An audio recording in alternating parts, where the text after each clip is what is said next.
Welcome to Richard Sandling's Perfect Movie Podcast. What a week it's been. What a week.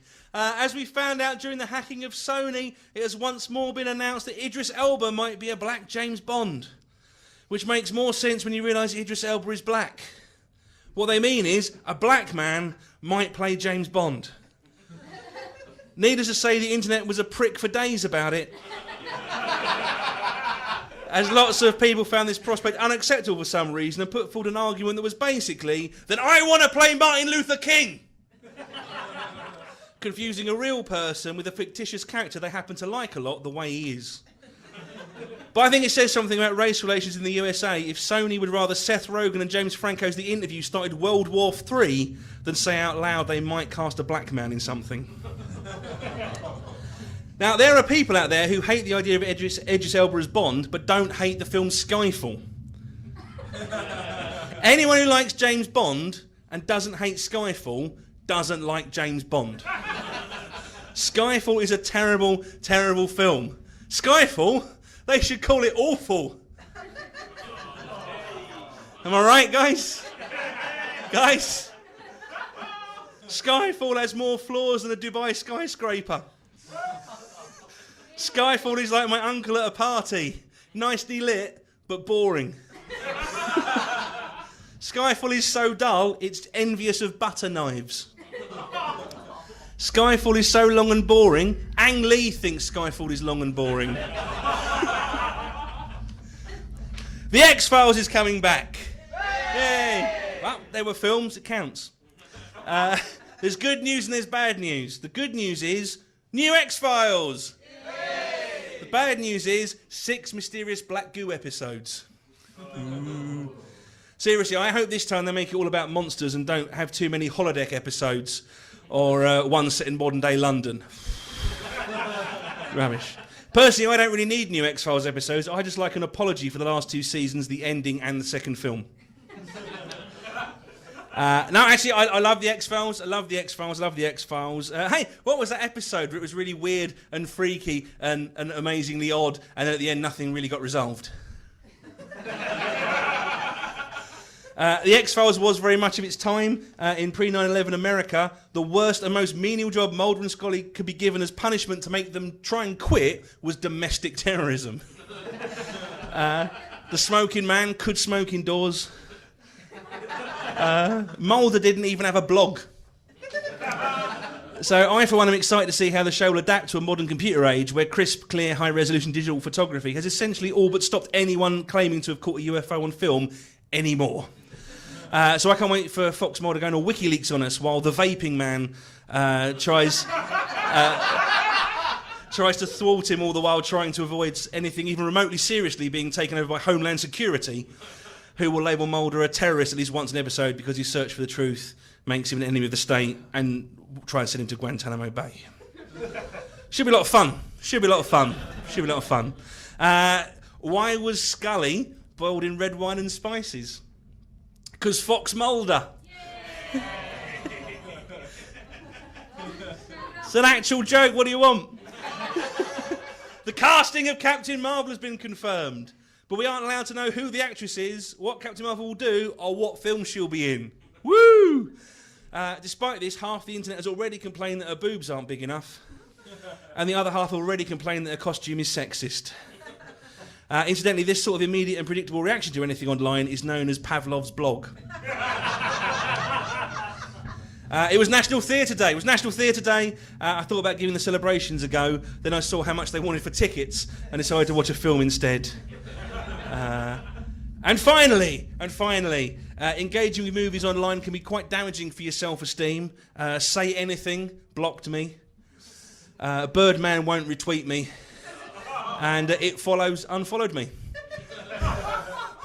And so concludes the jokes, inverted commas, of the week. The Story Beast! In Harlan Herot, God King Rotka have ein pesky problem. Ein monstrous monster defends. Grendel would crept into Harla in dichte nichte and strangled the warriors into bed. So, from off a whale route, straight out of Gitland, Hrotka call a man of meaty armour, a honey badger strength, Beowulf, who sounded a lot like Ray Winstone. And so, in Dichter Nichter, when everyone good and pissed up, Beowulf lay in waiting for the monster. And as in wiki waiting he lay, who should crept into the harbour but Grendel Shadowgengar. And he think to himself, meaty bag and juicy goods.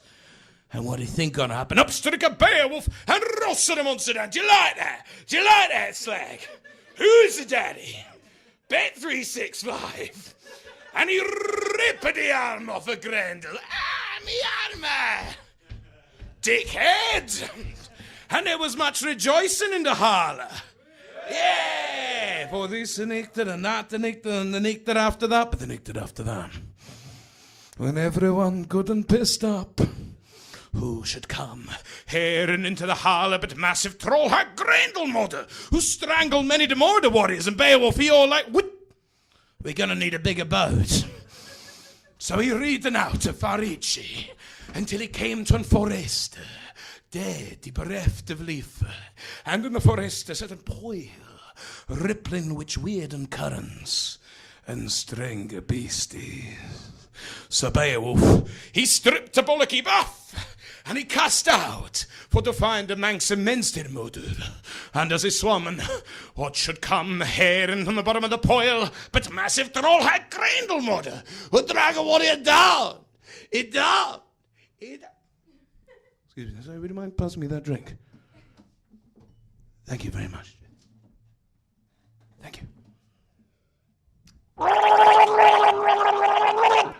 Scream a Beowulf as he down. Thank you very much. And as Beowulf, as he drowning, what should he see glinting at the bottom of the poil but an giant Kniefen from Warrior Snack Former? And he grabbing, and he hefting, and he Thundercats! Cut her head off. It was amazing. And there was much rejoicing in the harbour. Yeah! The Story Beast!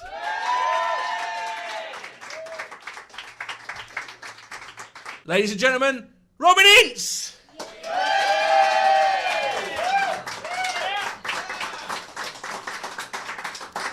Excellent. Hello. I've been making loads of notes. This happens every time I've done one of your shows. Is you asked me on Monday, I came up with things. Now I've written 27 other films that I'd rather have done than the ones that I've thought of. It looks right? like a page from. Looks like a page from the books they find in Seven. It is. No, I've realised that if anyone ever finds, and because I've got like loads of notebooks all over my house, lots of things just written on postcards in odd pens or scratched into them. And it's like I remember once having. I had to review a selection of. It was a weird mix of kind of gay and lesbian horror films, including some kind of Jess Franco things like Vampiros Lesbos. And I was sitting in this car, and my mate had only just learnt to drive, and this was in the days where it was still VHS. And I imagined if he'd crashed and I'd got impaled by a selection of kind of gay and lesbian 1960s and 1970s poorly made films, how they would remember me. He was killed by Vampiros Lesbos, predominantly a poorly made travelogue with some toplessness. Yep. That's the joy of those. It's not the joy of those movies, but that's what those movies are. You think they're going to be awesome, and then it's on the Salvation label or whatever they were. You know, those sort of salacious black and white. There's a woman. It's got Clive Barker's first short film on video. Oh, I watched it. You go, it's going to be great. They're rated 18 because there's some boobs and no film. Like it's just they're sort of. Yeah. There's a whole genre which were never better than their posters. Yeah. And nearly every Jess Franco movie. Jess Franco's movie, Bare-Breasted Countess. To be honest, once you've heard the title, you've imagined better than it is. So what I was going to ask you, first and foremost, is... but essentially, I'm having a lot of dull admin questions just to sort of, essentially, as an inroad to more... Well, number one, Interstellar's much better than people think, and it's not overly long. Is that the answer you were looking for? No. Who's seen Interstellar here, right? Yeah. Well, only one person's seen Interstellar.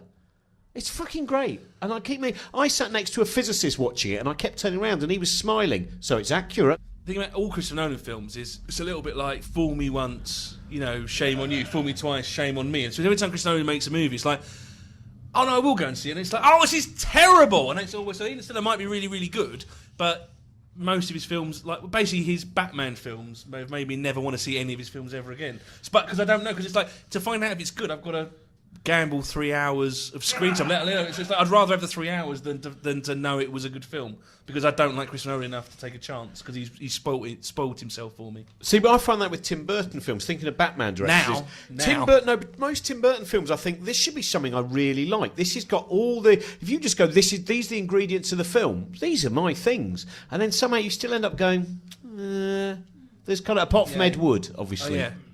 Oh, and Edward Scissorhands. Edward Scissorhands and Edward. Well, that's it. But then there's also this. It was a bit like Kevin Costner with Field of Dreams, where everyone basically forgives him anything because he made Field of Dreams, and it's one of those, like, no matter what he does, he'll always work because he made Field of Dreams. It's one of those weird. Oh no, but things, I also think JFK's all right. I also think the one with Perfect World's all right. He's, one of those actors where you go, tell you what, I don't like any Kevin Costner films apart from this large group of Kevin Costner films that I like. And for some of there's quite a few that I actually think. I mean, Untouchables I love because there was only two of us in the cinema who were laughing uproariously as the pram bounces down the stairs, which I know I'm meant to be there going, oh, this is probably one of the cleverest Sergei Eisenstein references Brian De Palma's done. But no, that's a really funny scene. Yeah. And I know it's meant to be really. Yeah. It's like the end of Seven. It's kind of funny. It's the slow motion. It's like all of Nymphomaniac Part 2. Oh.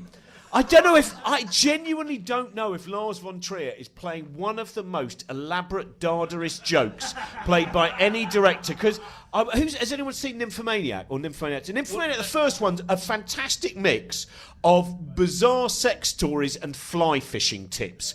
Now, if someone can finance you going, right, it's about this woman and she's got to have a lot of sex, and she meets a man who's going to tell her about fly fishing, and they go, here's a check, right? One, you've won. You have won already, right? But then the second one is so... why does Lars von Trier hate women's genitals? What is his fucking issue with just going, I should do something with them, and it'll involve punching? Well, the thing about Lars von Trier, which I kind of... On the one hand, I sort of respect, because I think he is having... It's kind of a little bit like...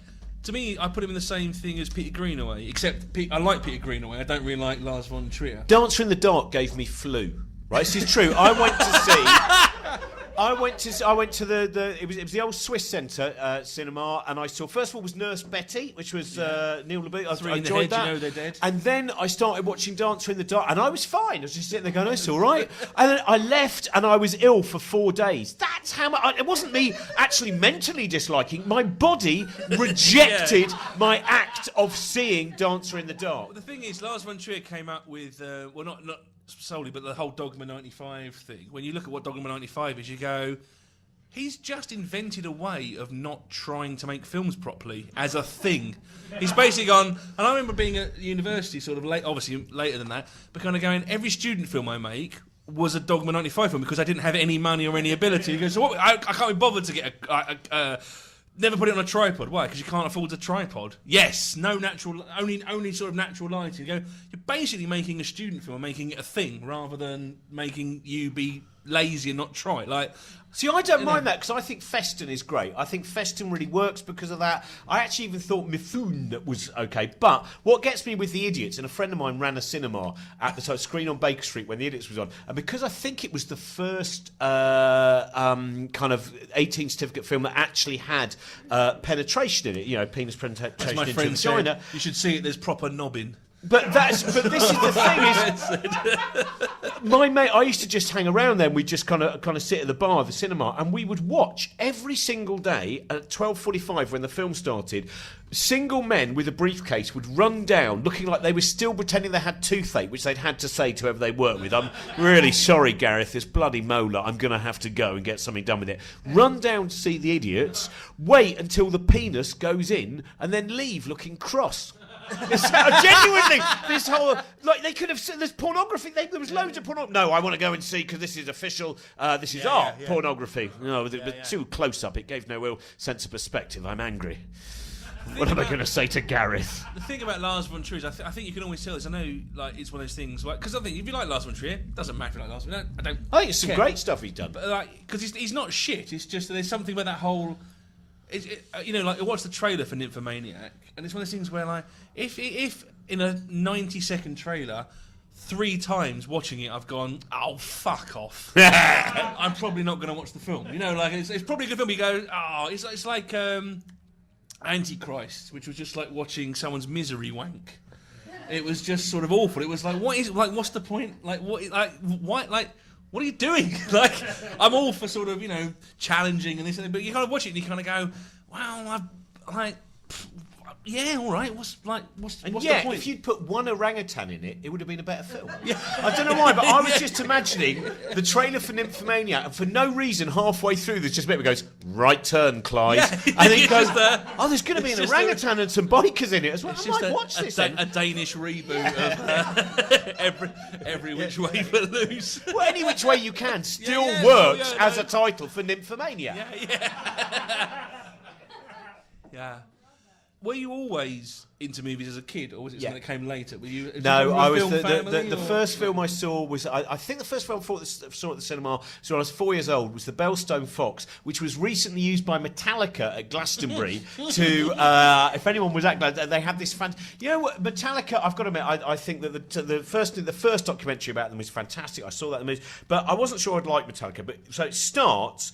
And just it starts off with Eli Wallach, right? They had, because Eli Wallach had just died. They have a fantastic little clip of The Good, the Bad, and the Ugly. Then it goes into some fox hunting, and you think, hang on a minute, what are you doing here? Because of course, you know, Metallica, there were a lot of issues about the fact that you know, the bear hunting stuff, and because, you know, whenever I've looked for a moral compass, Metallica have always been my first, and so I was so they start, and there's these little clips of the Beowulf Fox, and then other bits of just fox hunting movies with bits going like dubbed onto it, and then they go off on the fox hunt, and then suddenly, and they've spent a lot of money on this, it turns into a Peckinpah movie in which all the huntsmen are shot off their horses in really elaborate ways, and then of course it turns out they're killed by some bears in the woods, and then the bears walk out of the woods and reveal themselves to be Metallica. The message being, you can kill any animal you want as long as you're dressed as a bear, which in many ways still doesn't get over the you've killed a bear issue. I killed a bear, but I was dressed as a bear. Look, Lars, there's still issues. And James, right? But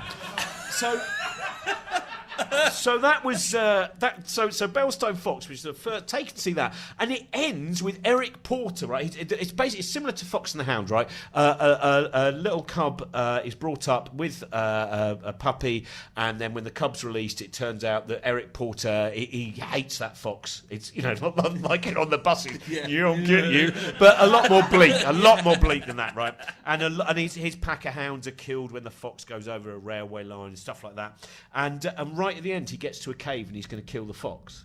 And he's got a knife out and he's about to kill the fox. And he suddenly goes, and he dies from a heart attack.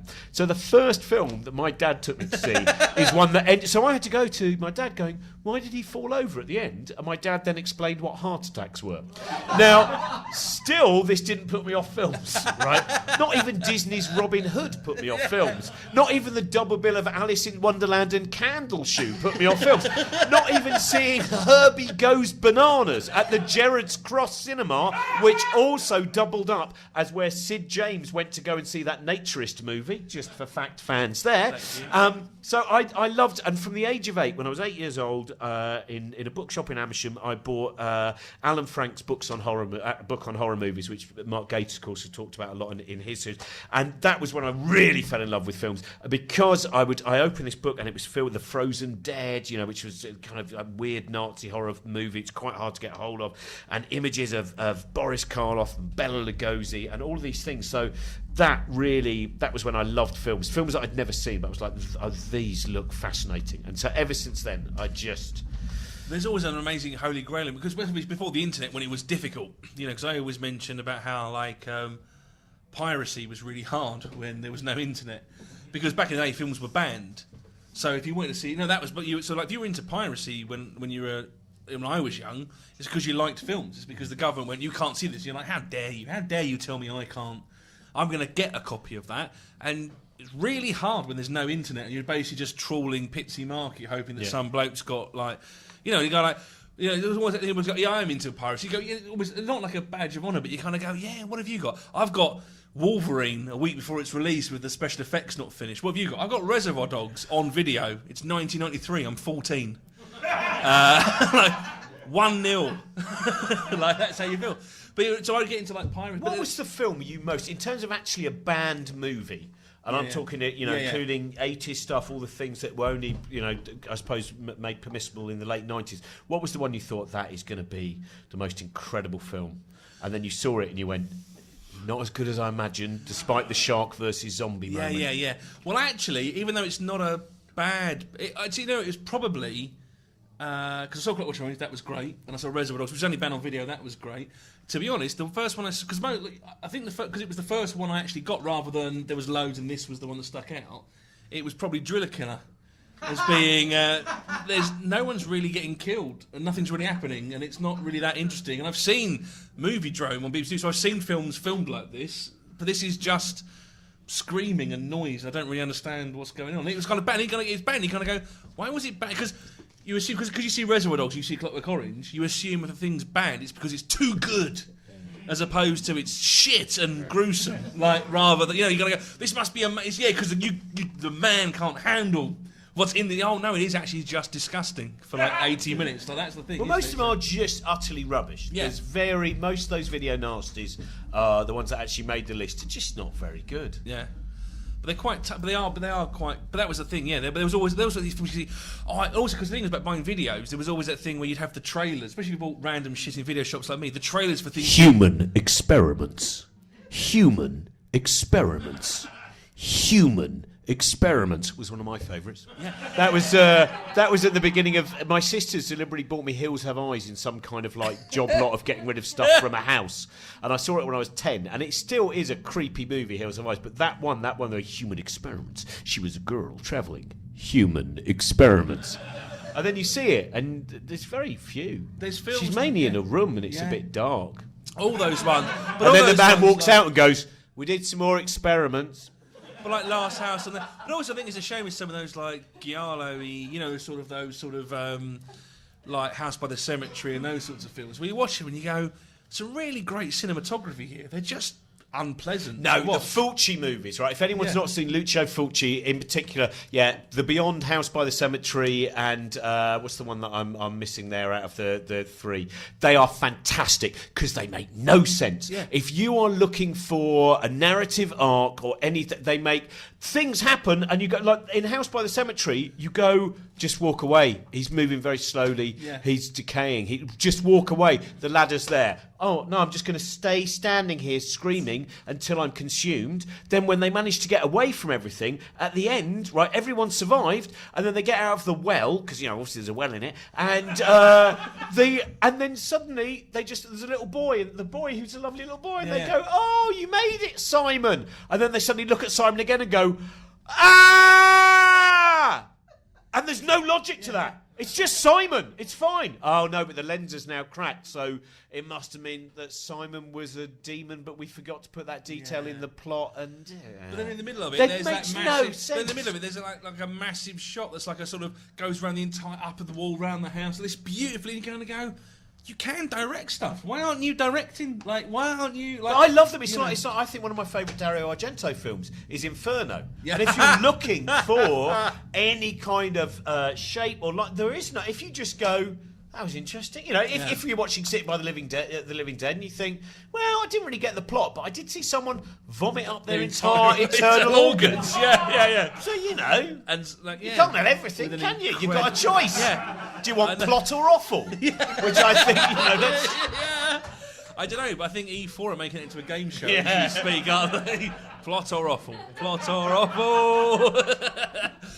Wheel of puke. No, but even though, but it's like you watch a thing and it's like those things are like Phenomena or Creepers, as it's known in the UK, where it's suddenly, spoiler alert, turns out it's a monkey. But it's like the spoiler alert is like. Is it the monkey? No, but it's like there is a monkey. There is a monkey, but it's not entirely. But I mean, there is a monkey. That malevolent. But all of a sudden, there's a monkey. And you're like, What? Like, where the fuck did the monkey? There was no monkey. All of a sudden, like, it's the monkey. Like, you can't just bring like, anyone can bring a monkey to anything. You know what I mean? It's like Agatha Christie. All of a sudden, there's a monkey sat on the Isn't settee. that more like real life? Yeah, I mean, you search for meaning, and it turns out it was a monkey. You know, that's how we see life. Maybe that's why I'm not totally thrown on your orangutan. Because I've seen a monkey in a scene for no reason, and it doesn't really work. Yeah. It just goes right turn, Clyde. And you go, yeah, that thing. It's going to be. It would be great, yeah. Turns out that they all run on the backs of the Black Widow Spider's motorcycle gang. Get out. So one of the things I want to ask you, just before we move on, is because obviously you like movies. But was there like one film where you were like, "That's fucking brilliant"? Before, like just being a fan of movies, where you were like, if I could work in movies, or I know, but like you go, that's a film, like a pivotal moment. Where you're like, that's a movie that matters, that sort of changed my life. Well, The Pit and the Pendulum, the Roger Corman movie, which was probably the first horror that I saw, and I'm a huge fan of Vincent Price. And Dragonwyck is a hugely underrated film as well. I think Rebecca as well, actually. No, I'll tell you what. Alfred Hitchcock's The Lady Vanishes, which I think is a hugely underrated film. It has Basil Radford and Naunton Wayne. Big fan of Basil Radford and Naunton Wayne as Charles and Caldecott. I think that was... and then the really big transition, I think, probably happens when I started to watch things like, John Carpenter movies or David Cronenberg films. It's not all horror stuff. It wasn't just horror stuff, but those were the films that... Well, actually, one film that's in the list we're going to do, which was when I first saw The Elephant Man on the big screen. In fact, when we were at school, I think, and it was... and seeing The Elephant Man on the big screen. And then the bully, one of the school bullies, who wasn't actually he was one of those ones, he did beat you up, but only because, well, it's a laugh, innit? He wasn't a cruel bully.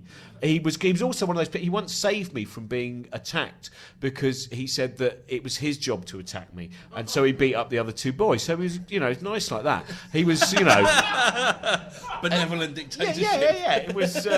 So I think Elephant Man as well. Seeing that for the first time and then not being able to work out almost the next day which bits I might have dreamed and which could be real. Which bits of when you... I mean, I watched it again the other night, and when the smoke is coming out of those chimneys, when the cinematography in that, the graininess, where you go, did David Lynch find some kind of portal and manage to go back to Victorian England? Yeah. By the way, I haven't mentioned it's one of my favourite... When I was out in America last month, I was talking to Sean Carroll. He was a science advisor on films, just I'm thinking of portals. And we were talking about different films he's been a science advisor on, and he was a science advisor on Thor.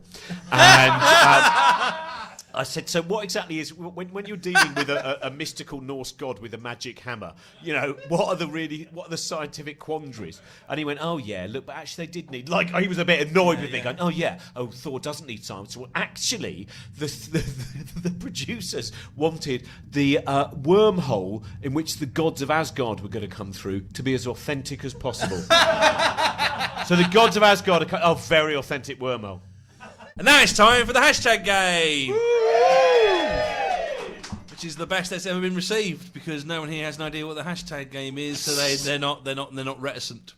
The hashtag game is based on the popular internet game, the hashtag game, where people suggest a hashtag such as cheese movies or dog movies, and we come up with hilarious.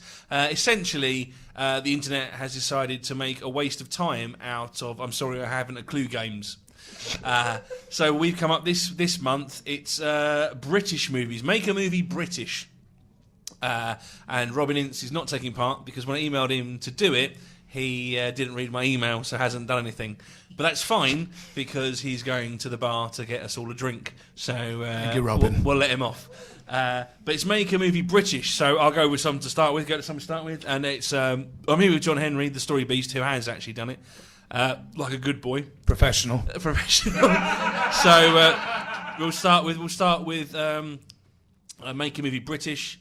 The girl with a dolphin tattoo. Harold and Kumar go to Newcastle. The replacement bus service killers. And Whip It. Whip It. Good. John Henry, do you have anything, John Henry? Well, Titanic, which when you think about it is actually just a description of tea. It has tannin in it. I've also got Good Fox Hunting, which is which is morally incorrect. The Green Kilometre. Get on board, America. I know that language is a fluid thing. It's quite easily, but I take umbrage with the Americanization of the language. So to that end, good lieutenant. So bad lieutenant. So let me start that one again. So bad lieutenant and clerks. You can also have kedgeree if you can. Leaving Baz Vegas. Coalition Man. Welly. What's that one playing on? Wally. What? Rooney's Cockburn. And Argos. Hey, it's a thinker. 12 Polite Men. And Tiff Club. And the first rule of Tiff Club is to resolve it. Also got Citizen Kent, Apocalypse Norwich, and the Lion King's Lynn. You can also have the District Line. Wimpy with no chance of meatballs. Trainers.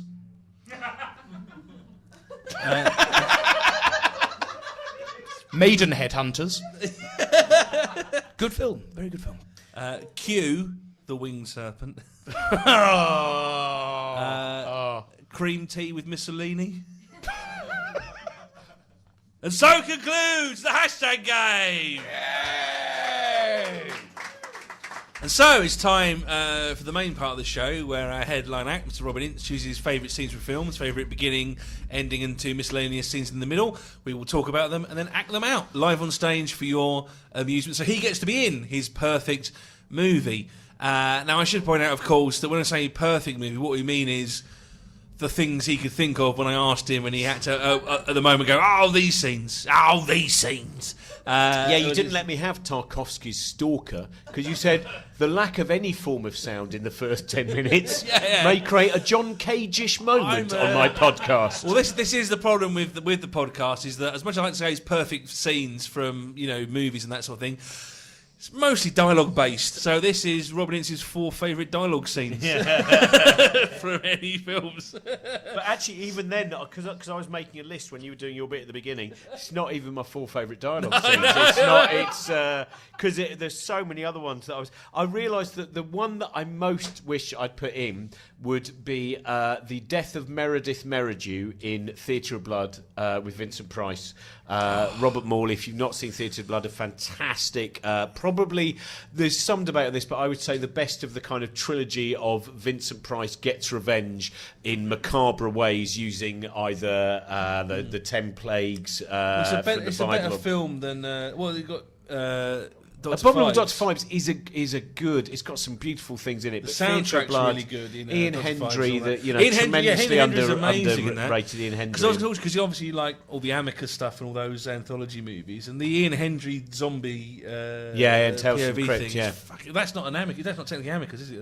That is. Is it? Yeah. So it's Warner Brothers. That's one of the biggest bugbears where you'll get is anyone who calls a horror film that was made in Britain a Hammer film. Yeah. That's one of those moments where you go, no. No. A Hammer film was a film made by Hammer. Witchfinder General is not a Hammer film. It is a Tygon film. Will any of you do the fucking reading? They just want the killing. They don't care. They don't care. I was thinking of doing a thing where you could get sort of an Amicus best of, where you'd essentially take all the Amicus anthology movies and put like your 5 favourite ones, because there's always like a duff one. In every anthology, there's always one you don't like. There's very few anthology movies where you go, all of them are brilliant, all of them are great. And normally it's the comedy one that they throw in. Yeah. So even Monster Club, which I think we talked about before, Monster Club, but not put in the podcast, which is Monster Club, which I think officially it's called Chips, the production company, but it was Milton's, which actually could have been my favourite opening scene, which it starts off with John Carradine playing the real-life horror writer Arch Edwin Hayes, and he's just looking at the windows. There's a lovely window display of Arch Edwin Hayes books, and then suddenly there's a da-da! And there's Vincent Price. And he just comes in and goes, haven't had sup for 2 weeks. Well, I can give you some money. That's no good. Well, I can do anything you need. Really? Oh, thank you. And then he drinks a bit, and then Chedwin Hayes wakes up and he's rubbing his neck, and Vincent Price is the great Chedwin Hayes, and then he looks up at the teeth and he goes, "Oh, the teeth are retractable when not in use," and it's just that is one of my favourite. Well, I like the bit openings. which I can't remember because it's like that sort of it's the bit where he goes through the family tree. That's the bit I like in that movie. Well, you have a vampire, a werewolf, and a ghoul. Yeah. Then you have a werevamp, a vampghoul, and then you have a shaddy, a maddie, and a ratty. Then you have a mock. That's a polite word for mongrel. And what's that one down there? The shadmock. And what does he do? He whistles. Oh, but when he whistles. And that's a really sad one. Yeah. It's great. You could still love me. Love me. No, can't. You're melting. Love me. You've been whistled at by a shadmock, you silly Cation, and tried to nick his jewellery. Love me. If you were to reboot that now as a film, who would you have as the bands that like sporadically Well, play the live thing in is the that club? It's like you know when it's the '60s. We are going to make this the most modern film so the kids love it. It's going to be a certificate A, making it accessible to them, and it's going to have everyone they love. The Pretty Things. B.A. Robertson. Who else did it? B.A. Robertson, The Pretty Things. I can't even remember who. It's like Fran Fullenwinder, who I don't even know why is a special guest in it, but Fran Fullenwinder, who just dances a dance with everyone else. That's it. Yes. You could still love me. That is so moving. James Lawrenson, who's a great classical actor as well. And the worst thing is, you know, when there's someone who is meant to be monstrous, and you go, well, in Monster Club, he's only got just like a centre parting, and he's a bit pale. It's not enough to go, I could never love you! Well, why not buy a comb or get a girl's world initially, and using the girl's world, think of other ways you could style a shadmock's hair. I always have to have a centre parting. I could never love someone with a centre parting. Don't say that! Don't say that! I could never love you, never love you, never... Oh, how's your whistle melting me? I don't know, it's magic. So that's my favourite all scenes. I love that film because James Lawrence is so. I'm a big fan of those kind of lachrymose, monster moments where you think, was it not beauty that killed the beast? All of those things. Other scenes you sort of would like to put in but couldn't put in because you forgot, or you were just busy, or you were just on a train reading books and angry. Well, I was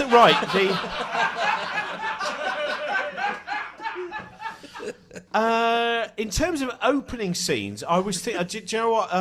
That 2001, which we can do. Yeah, that's a good one. Yeah. So it's got monkeys in it. You're a little bit too much monkey action in your. I was trying to think because I made a little. Like I said when you were there, I talked before. I was at Prince of Darkness. I like a lot. The opening of Prince of Darkness, with where you just got the kind of death of a priest and the things. Prince of Darkness is probably one of the most watched John Carpenter films, and yet every time I watch it, I think, there's it's a thing which is hugely wrong with it. Which it has. Hey, we need light relief. No, we fucking don't need any light relief, especially not the I'm the amusing Oriental character who I imagine every time he was playing it going, what's my part? I'm kind of light and banal. Brilliant. I'm the guy who's being banal as we face Satan. I mean, that's the thing about Prince of Darkness is that it's like a lot of John Carpenter stuff works when it's not melodramatic, and that's I always remember that being very melodramatic, like a melodrama. So brilliant soundtrack. Have you got the John Carpenter album? But if you haven't got the John Carpenter, it's called his debut album, even though actually technically it's stuff he couldn't use in the films he's made over the last 30 years. But it's really good, and if you get the version where you can download the remixes by things like Jim Thirlwell from Fetus as well, it's great. Yeah. So, Robin, what is your favourite opening scene to any film ever, based on the premise that you had to come up with a choice in 2 days. Right, this one is definitely within my list of them. Right, so it's not one that I in any way now reject, and it is the opening monologue in Saturday Night, Sunday Morning by Albert Finney. Carol Ries, film, and it's also got a soundtrack by John Dankworth as well. So apparently, it's Dudley Moore's the piano player in that. Did you hear Oh, is that? he? Apparently, he's That's great. yeah. So that's like another awesome thing to like about it. The thing I noticed rewatching it is every time Albert Finney goes to the pub, he's just sweaty, because normally you don't have sweaty people, like, unless they're sort of in a World War II thing. But he looks really sweaty and horrible every time he's out drinking. He's wearing a lovely suit. Oh, the but drinking. his face is horrible. The first bit where he's drinking with the sailor, he falls It's down with the Colin stairs Blakely, and- isn't it? I was talking about Colin Blakely, my mate Ed. We were talking about Colin Blakely last night because, and this works nicely actually with that wonderful Beowulf as well that you did, which was I did a show with Brian Blessed, and as you know, I've told you this before. Brian Blessed is Brian Blessed. It's brilliant. It's not a facade. And afterwards, he was going, "I must tell you about when we did The Son of Man with Dennis Potter. It was incredible because." Like Colin Blakely said, "Oh, Brian, I don't know how I should do the scene on the crucifix. As a matter of fact, say, Colin, you've got to give it everything." And he did. It was incredible. He just went up on the cross and suddenly he just goes, "Why have you forsaken me?"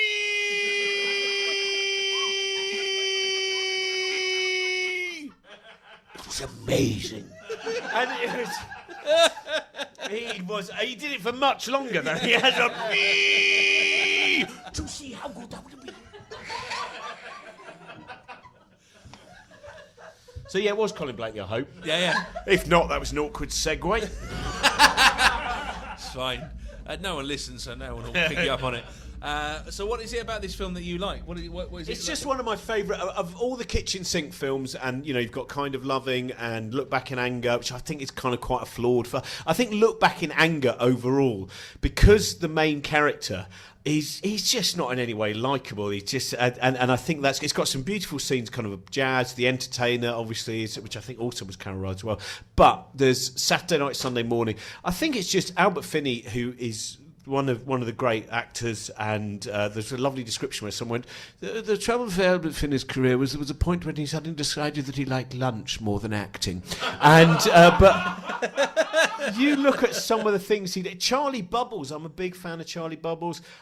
Gumshoe is one of the most underrated. The first film done by Stephen Frears, who then didn't do another movie until Gumshoe's 1970-71 with Fulton Mackay and Billy Whitelaw and the only Andrew Lloyd Webber song I think I like. The song is "Baby I'm Good for You, Baby I'm Good for You." Anyway, so that's and then Stephen Frears. I was talking with someone who was involved in Mr. Jolly Lives Next Door, which is something that Stephen Frears directed. Classic. The fantastic comic strip with the brilliant, wonderful, and reason that many of us went into comedy and spoilt your lives, Rick Mayall. That Stephen Frears was.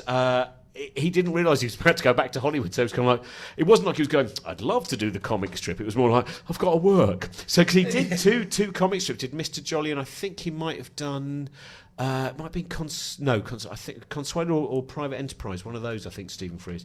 But so Gumshoe I could have picked as well. I could have picked a lot of Night Must Fall, which is a hugely underrated and very rarely shown Albert Finney. That's but the one with the Mummy's Boy, the Mummy's Boy sort of psychopath. Psychopath one, yeah. And so a lot of it's down to Albert Finney, but also Rachel Roberts, Shirley Ann Field, Colin Blakely. It's got a fantastic cast of Bernard, what's his name, Pringle. Who then later on was Alfred's own pet. Brilliant though, fantastic. What I like about Saturday Night, Sunday Morning, especially because it's about him being like, "I live for Saturday night." You know, it's the idea is I live for the weekends. Yeah. Especially a Live for the Weekends movie. It's like a sort of Human Traffic, but a very sort of 60s version of Human Traffic. But he's out every time you see him out drinking. He's always, "I'm going to go out drinking, like the whole thing's going. He never looks like he's enjoying himself in any of the pub scenes. It's like, "I'm sweaty. I kind of hate everyone." You know, he doesn't. It's not like he's actually a hedonist enjoying himself. It's like, "I've just got to get out from the factory and have a beer," because that's just what I do for fun. But nothing ever seems like he's actually having fun at any point, except when he has sex. Or when he shoots with the air rifle. Shoots, what's her name, from Coronation Street. who went on to be the lead horrible woman in Coronation Street. Hilda. No, before that, I don't know. shoots with an air rifle. For the forget. Oh, no, it's great, and it is, and the novel's great as well. Alan Sillitoe, fantastic he writer, adapted his and own thing. yeah, Was it Loneliness of a Long Distance Runner as well? that's wasn't Alan it? Sillitoe. Yeah.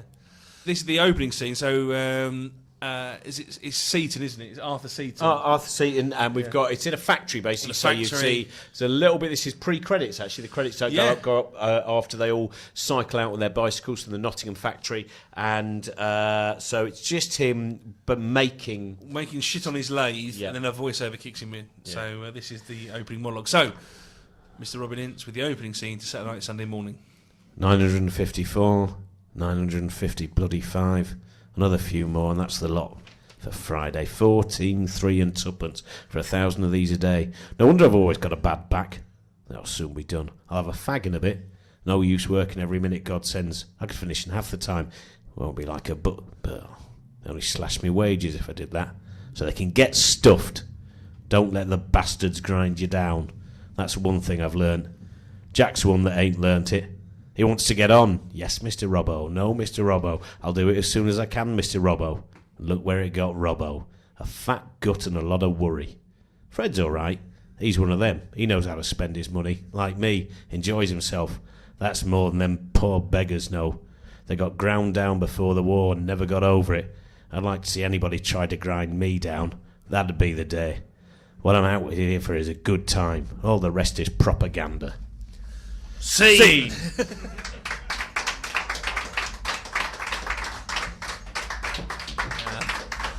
And of course used by the Arctic Monkeys. Essentially, it's Arctic Monkeys the movie, or the aspirational movie.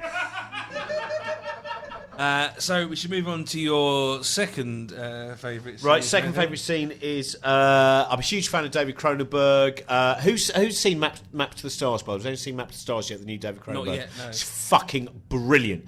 It is it's probably his best, because I wasn't a big fan of Dangerous Method. I still thought it was good, but it didn't feel like a Cronenberg film. This film is brilliant, and I think David Cronenberg is, the fact that he's never won an Oscar, and the fact that he has been one of the most creative individuals again, it's that thing of coming from Canada. It's like sometimes you see it in New Zealand cinema as well. It gives that fantastic outside perspective that so I love every film. In fact, I could probably have picked, rather than The Fly, one of my favourite films of all time is, I've probably watched it more than The Fly, and The Fly I've probably watched 50, 60 times, but I also is The Dead Zone, and The Dead Zone is one of if you don't cry during The Dead Zone, then you're a replicant, and that's why you're dreaming of unicorns, right? It's weird because it kind of looks like a TV movie, even though it's not like. I mean, it don't mean it's barely filmed, but I mean it's so sort of humdrum. Yeah. Because it's about a man who's psychic. It's like, let's not make it special. Let's make it really.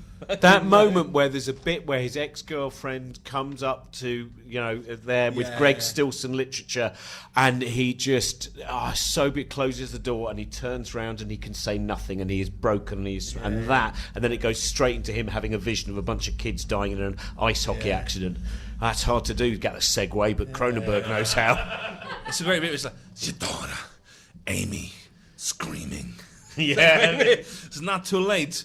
You can call her. Save her.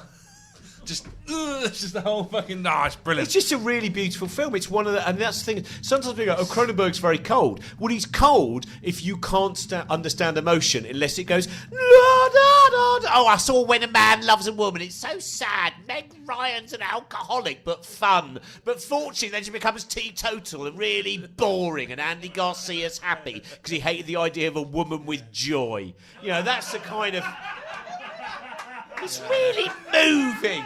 Why is it so moving? Oh, because during the sad bits they play R.E.M's Everybody Hurts, so I knew that I was moved. David Cronenberg offered me no clues as to whether I was moved, so I couldn't be moved. That's why I love Takeshi Kitano as Yeah, well. yeah. Who I would have picked a Takeshi Kitano. I think something like Dolls, which is amazing, and even Violent Cop, and all the is that there are scenes. If you've never seen Hanabi, right, is an incredible piece of work. And Takeshi Kitano, one of the scenes that I would have had in my fight again. I'm a big fan of that. The crying porn thing. Those scenes that just really get you. And is the end of Merry Christmas, Mr. Lawrence, where Tom Conti goes, Classic. sometimes victory is very hard to take. And that bit where he's welling up because he knows someone that he was all right, Corporari, he was just doing what he was doing. And then just Takeshi Kitano going, Lawrence! Merry Christmas! Merry Christmas, Mr. Lawrence. Fucking brilliant. Right? That's and Takeshi Kitano, when he made Hanabi, there's a scene where you don't need to be told. And now we're going to have a scene where he goes, I'm afraid I have to tell you that your wife has cancer and she's going to die. You know that because he's sitting on the corner of a bed and he's just smoking a cigarette and he's looking, his eyes are, I talk about, right, in terms of sadness, right, when you just, and she's saying nothing and he's saying nothing and you know it's not because of arguments, so in that silence, they're facing the worst tragedy possible in their imagination. It's like there's a great book called by Michael Rosen. I love Michael Rosen. Michael Rosen and Quentin Blake, and it's called The Sad Book. And if you've not seen The Sad Book, it really fucking is, right? Because Michael Rosen, he lost one of his sons. His son died, and the way that he gets across without being, the kind of overly flowery and prosaic, but he gets across that kind of, the sadness and the tragedy. And if you just see one image done by Quentin Blake and the way that he's represented Michael Rosen's face. So I think, Cronenberg has that thing that because he doesn't go, this is how I want you to feel, then people go, oh, he's very cold, isn't he? But they're all idiots. And now I'd like to talk about eugenics. So, but also the weird thing about Cronenberg is he does do lots of things that you think are, I suppose, for want of a better phrase, out of character. Because you think about, you said about Dead Zone, it's not necessarily a Cronenberg film, or like... History of Violence or Eastern Promises. I fucking love Eastern Promises. But it's not what you would think of as a Cronenberg. Herbert Lom, who is always magnificent. Yeah. Herbert Lom, who has one of my... I don't know if you've got a favourite wig, but Herbert Lom just wore a very little wig, just quite near the back of his head, right? Because no one would think it was a wig. Because why would you wear a little wig and not just a big wig? And he went, no one would imagine I have a little wig. Actually, I'm bolder than you imagine. I merely look bald. Not really bald. Honestly, my favourite wig is Shatner now, who has a wig that looks like he's balding. Which is a great thing. It's like, it looks like I'm losing my hair, even though I'm 84 years old. Like, even science can't explain why I'm still alive. It's like, we're beyond RoboCop at this point. It's like, we cannot rebuild you anymore. So what is this scene you like, Robin? This is, right, The Fly has loads of great... The Fly! I think The Fly is another hugely underrated film. I remember seeing it in... where would it have been? It would have been... I think it was the Plaza, just off Leicester Square. And it is one of my... Well, I like all Cronenberg stuff, but I think this one is... Because it's a love story. Again, it's one of those films where people seem to think there was so much they wanted to read into it, but the main thing is it's a guy who everything he does, and the reason that he dies is because he became jealous, because of... all of those, and Goldblum in it, both of them, in fact, are amazing. They were going out together at the time, I think, weren't they?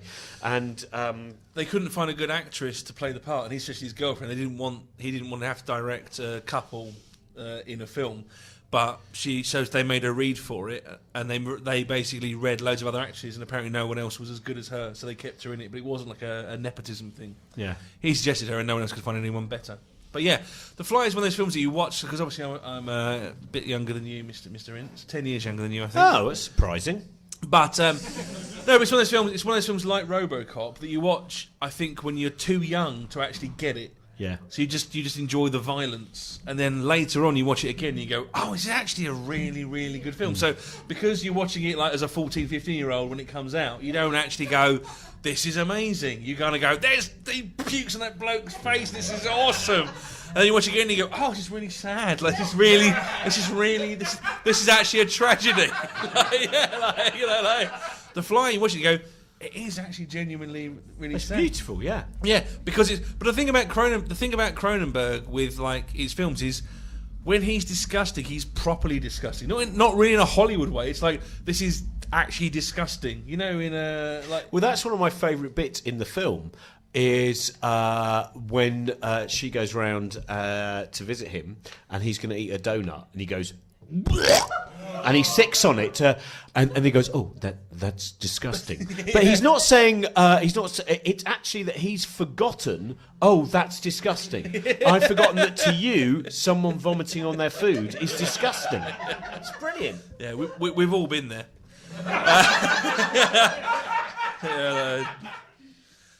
You know, king of the first date, me.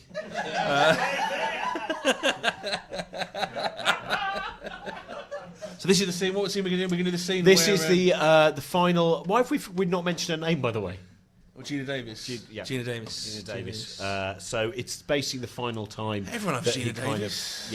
She's great in this, and so this is the last time they properly, I think, kind of communicate together. He's still got some sort of vestige of humanity left in him. He's still. So who are you going to be? You going to be Seth Brundle? Whatever you prefer. What would you? It's like up to you. It's your perfect movie. I don't mind. Do you want to be Jeff Goldblum, the greatest American, I'll be the Jeff greatest Goldblum, character actor of American cinema? So many varied roles. So many varied roles. Because obviously we're talking about The Fly, where he's the slightly mad, slightly kooky scientist character. Or there's, of course, Jurassic Park, where he's the slightly mad, slightly kooky scientist character. And, of course, Invasion of the Body Snatchers, where he's the slightly mad, slightly kooky scientist character. Or, of course, Independence Day, where he's the slightly mad, slightly... One of the great character actors of... Death Wish. Yeah. Not as kooky in that, slightly is he? Mad, Not as slightly kooky, would-be rapist.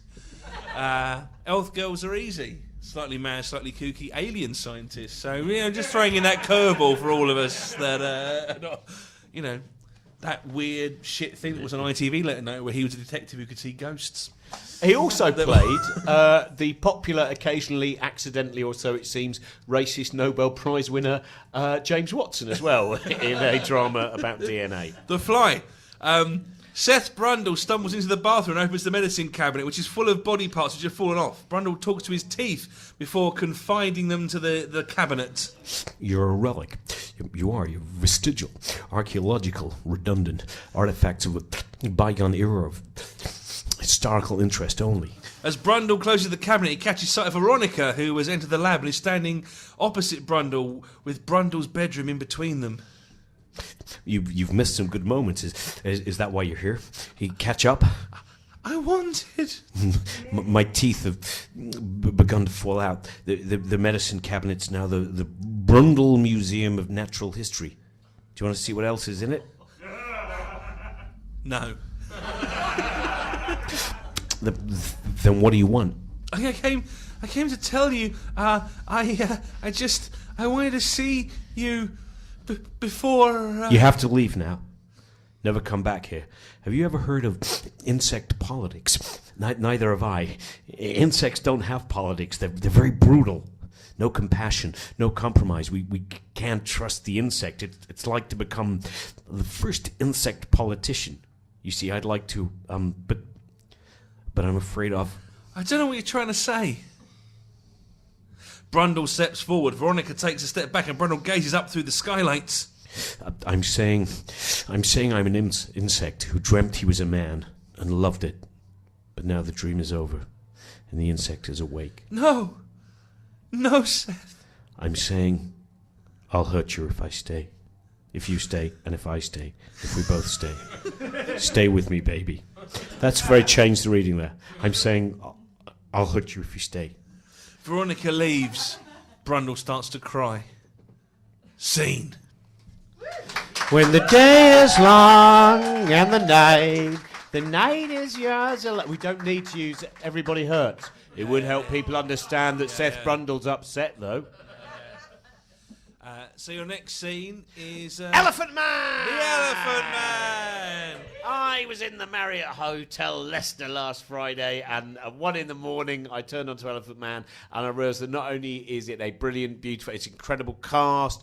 It is, I think, one of the most difficult films to watch without in any way crying, or it is just absolutely packed with beauty, tragedy. It's one of, and I like a lot of David Lynch, but I think I love the moments where David Lynch goes, now I'm just going to make a film that's just a film, and you can pretend that you didn't understand it, but I'm going to give you a whole story. I mean, I love things like Inland Empire. I think Inland Empire is a hugely underrated film, but I think this Elephant Man is probably, out of all the David Lynches that I've watched that more than any other. Yeah. Merrick is standing beside his disguise on its hook. He nervously smooths the cloak down, repositions the Bible on the bedside table, and smooths the cloak again. He looks at the door, expecting it to open. It doesn't. His hand smooths the cloak over and over again. Voices can be heard outside the door.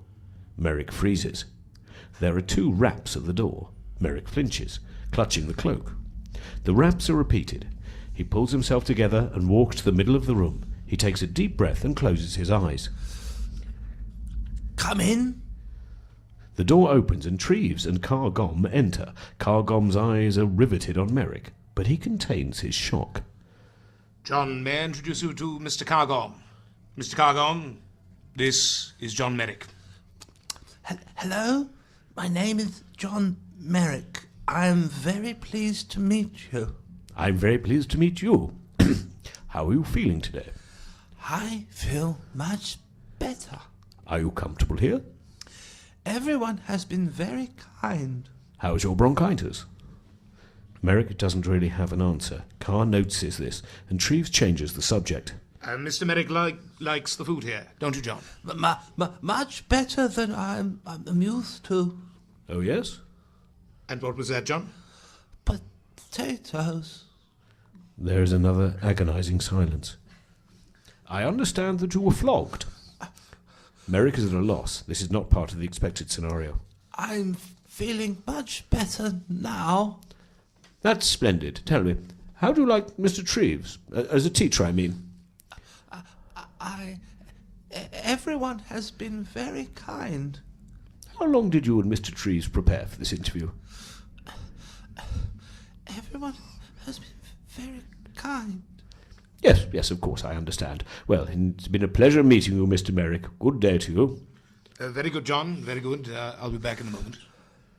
Treves goes on to the landing. Merrick sees his chance escaping him and tries to recapture their attention. The Lord is my shepherd, I shall not want. He maketh me lie down in green pastures. Treves and Cargom are alone on the landing, speaking quietly.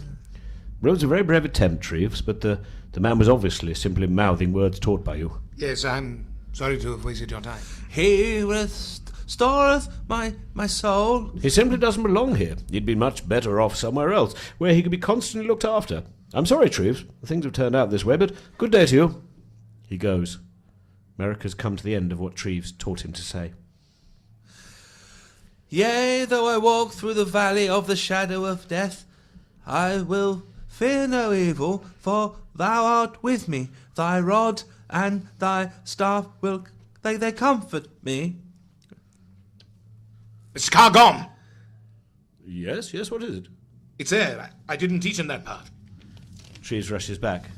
My cup runneth over. Surely goodness and loving kindness shall follow me all the days of my life.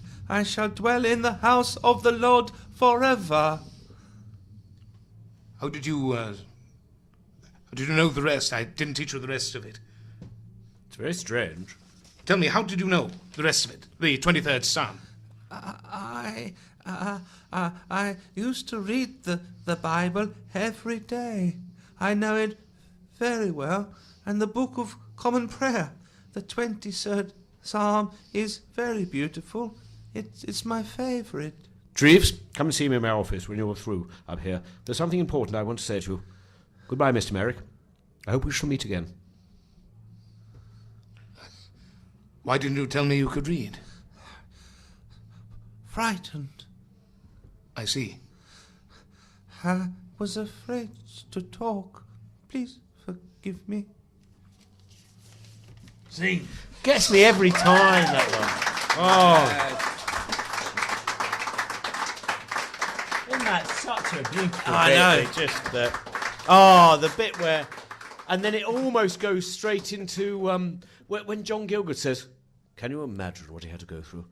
And Yes, Hopkins I can, goes, "I actually. think I can." He goes, No, you can't. "No, you can't."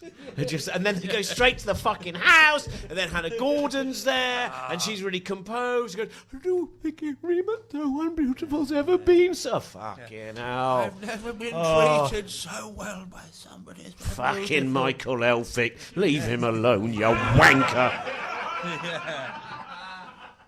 That was produced by Mel Brooks. Yeah. It's really weird to think that Mel Brooks went, I'm not going to dick about. I'm going to do some proper movies. That's great. So then we come to your favourite ending to anything. Well, technically these are endings. Well, do you know what? There was one ending. I was thinking the Wild Geese, the bit where Richard Burton shoots Stuart Granger. I had a speech all prepared for you. That's one of my favourites. Shoot me! I love that, yeah. Wild Geese is, if you're not Shoot sure me, why- Alan! Shoot me! I can't shoot you! I can't! Shoot me, Alan! Shoot me! I can't! Rafer! I can't! Shoot me! Bang! Dead. Shoot Rafer. I can't seem to get the plane up. Anyway, so that's... Come on, me beauties. Oh, yeah. Hello. I'm the homosexual character, but don't worry, I've been written in a very 1970s style. And for some reason, we're meant to find it amusing. Have I got time for a divorce, sir? Yes, you have. I can't wait to see his face. His face? Yeah, some of the more awkward moments looking back on that. I really recommend it. You know, there's bits where you go, yeah, sometimes you worry that society's had no progress, but every now and again you go, I'll watch something from the 70s. So we've theoretically got 3 endings, haven't we? Yeah. I was going to say Will Smith's ending to I Am Legend, because I'm a big fan of what Will Smith has done for science fiction. Oh, no. I think I might have a tumour. Leave science fiction alone, Will. I Am Legend is one of the greatest fucking science fiction, but it's slim, short, genius piece of work, and then the very title makes no sense in the version that... Cause I remember I watched the first 55 minutes of I Am Legend, the Will Smith version, and I kind of went, well, it's kind of all right, I suppose. And then you know when there's a moment in a film where you go, oh no, it's not. Oh no, it's ruined everything. I want to pluck my own eyes out, but I'll do someone else's instead and pretend I'm doing it as a favour.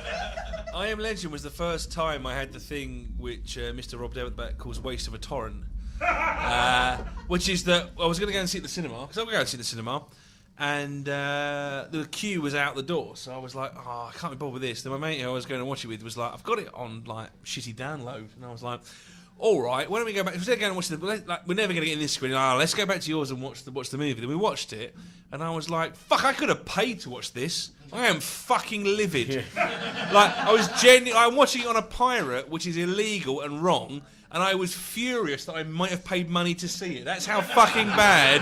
And I was like, not only am I watching it for free, you wanted me to pay for this. How fucking dare you fob me off with this shit, you fucking wankers.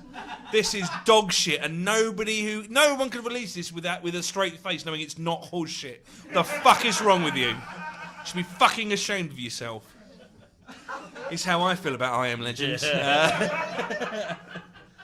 If the monsters were not CGI and they were people who were just a bit weirdly deformed, I probably would have enjoyed it more.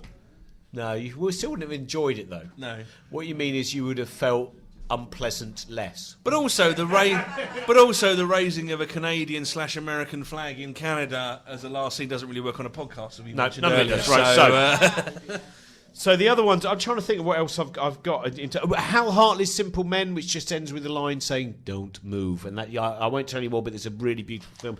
Yeah. The list I made. Philadelphia. No, in fact, you know, at the end of Philadelphia, where you have them going to Tom Hanks's funeral and the beautiful Neil Young song playing and all of the images of kind of just children playing, the idea of what he was like as a child and what happened. That will get me every single time.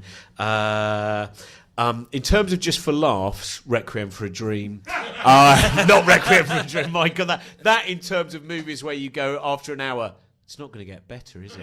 and it's a brilliant movie, but it's a film where you go, it's not one you want to return to. Oh, I don't know whether to watch Who Dares Wins or Requiem for a Dream. I think I'll go with Who Guys, Dares. do you want to come round for a pizza and a couple of beers? Go Requiem for a Dream. And you have to have a short every time someone is forced to have their arm cut off due to septicemia. Let's have a whiskey, everyone. Everyone has to have a pint, though, during any electroshock therapy. Woo, I'm giddy.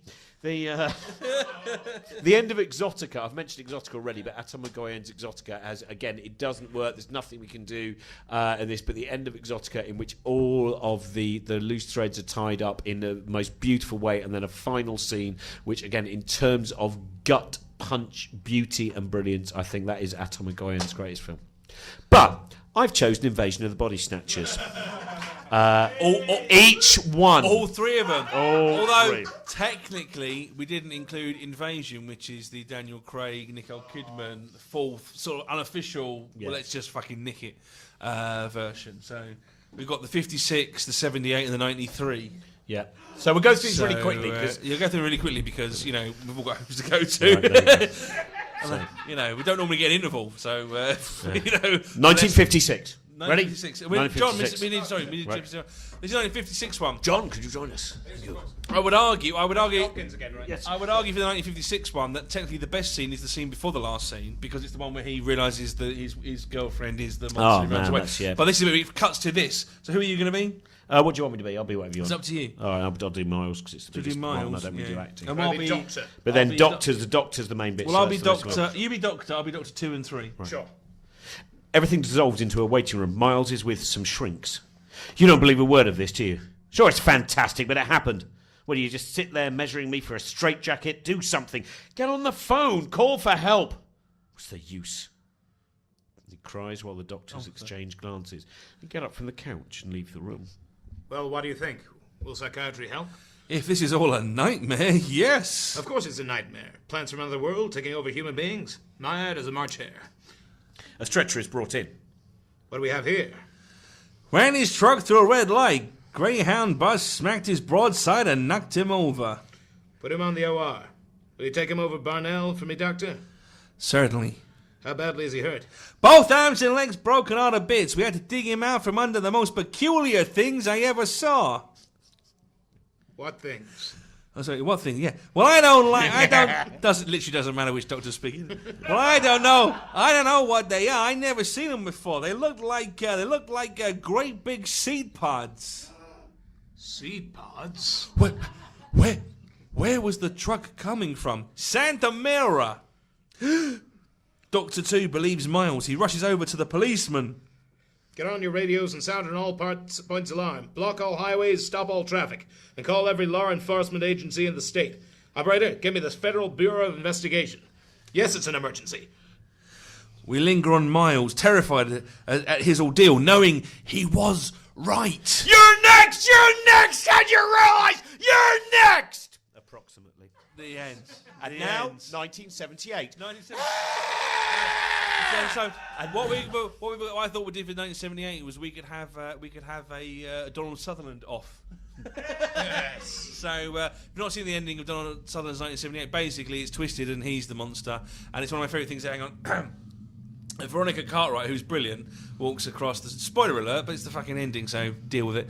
And Donald Sutherland points at her, and she thinks that Donald Sutherland's fine, he's not a pod monster. But he is a pod monster. He's managed to walk through pretending he has no emotion. Yeah, he's managed to... So basically, hang on.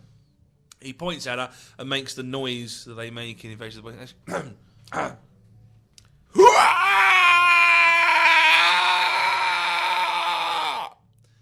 That's my one. Mr. Robin Ince, would you like to give yours a go? This is my job. Very specific National Lampoon's Animal House reference for you there. Oh, see, and that's been voted down. Go for it.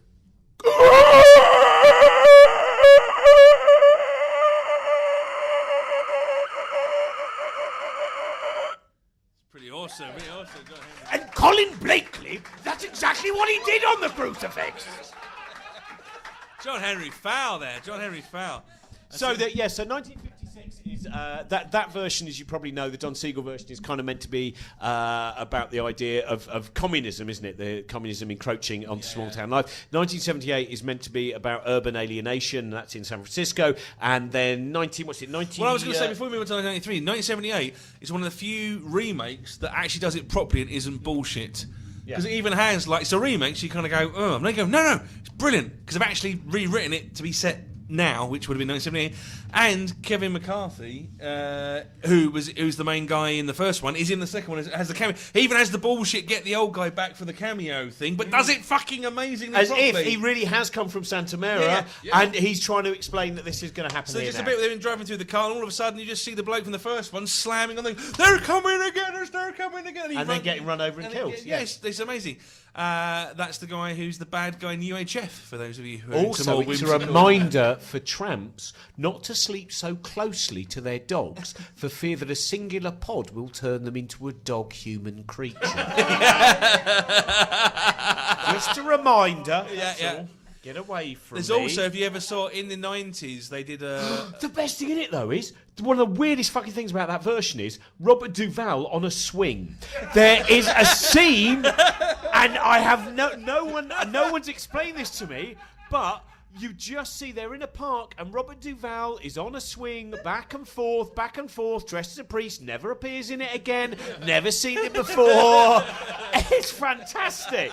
And it's not like Robert Duvall was at that point in the state of his career where he'd play Silent Man on a swing.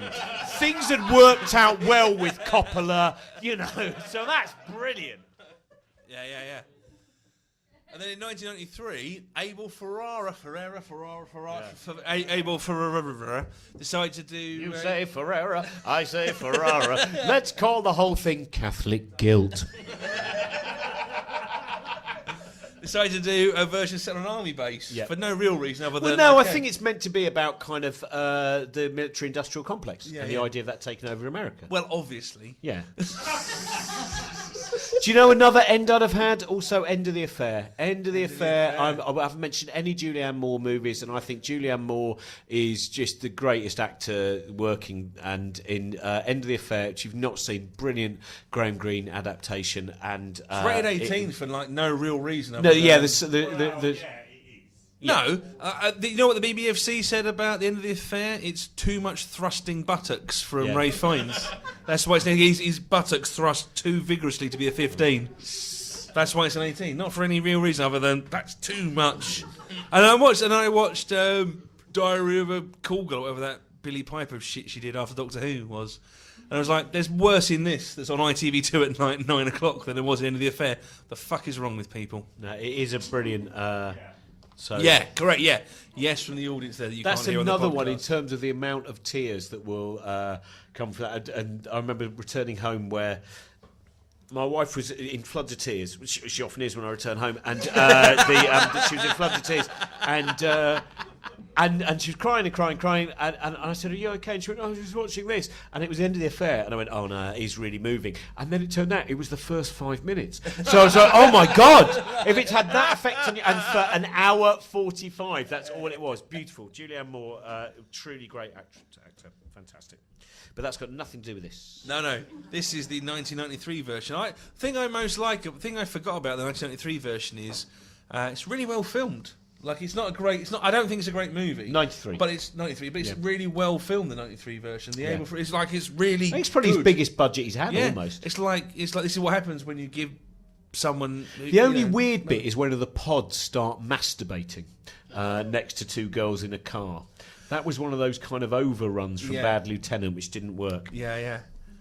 That is one of the strangest scenes in any Bad Lieutenant's an odd film, isn't it? Yeah, I like. Thank you for using the proper pronunciation. I do apologise. Yes, Mr. Gargon, Harvey Keitel, I didn't teach him that bit. I'm afraid he's masturbating now. Yeah. Well, the thing about Abel Ferrara, you go, I like all these movies, but I kind of like them more in theory than I actually like his actual movies. You're going to go, The Hunger. Oh, not The Hunger. What's the vampire one? The Addiction. You go, I love The Addiction. You go, but watching it again, you go, actually, I don't like The Addiction. I really like The Funeral. I don't actually really like What's the one he did with Madonna? A Dangerous Game. Yeah. With, is it James Russo? Yeah. Oh. Yeesh.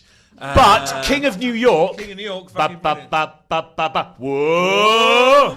See, Buscemi's in like one scene, and that's it. He just basically picks up a Testing the drugs, yeah. Yeah, that's it. And again, it's fucking great. What are these for? They're for all the bullet holes. Gives him the motherfucker. they are. The King of New York's amazing. If you haven't seen King of New York, you should watch King of New York. From here on in, nothing goes down unless I'm involved. No blackjack, no dope deals, no nothing. A nickel bag gets sold in the park. I want in. It's fucking brilliant.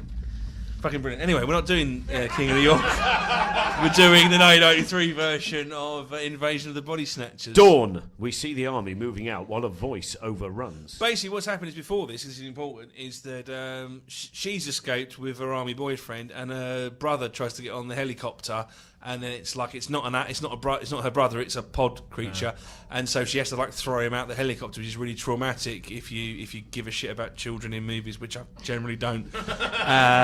And so the whole thing is so she's traumatized, he's traumatized. I mean, I love children in real life in film. Yeah. Fuck them. Yeah. I spend the whole time watching things like Jurassic Park, going, couldn't care less if the kids get eaten. Yeah. I'm more worried about the grown-ups who are not we talked dickheads. about this before. It's one of the great rules of movie series, isn't it? The series always goes downhill the moment they go. But imagine what it would be like if Mad Max had to hang around with some children who were quirky. Ruined. Yeah. RoboCop was good, but imagine if he had to hang around with ruined. Indiana Jones. Oh, for fuck's sake, that second one. And his shoes, he got quite small, so he has a little wooden block on his feet so he can reach the accelerator. Ruined. There's a bomb going to blow up New York. I'm not interested. There might be children in New York. Oh, now I give a shit. Fucking ridiculous. Fucking, what is your hierarchy of human life, you cold bastards? People are people. It doesn't matter how old they are. No one needs to die unnecessarily in a bomb.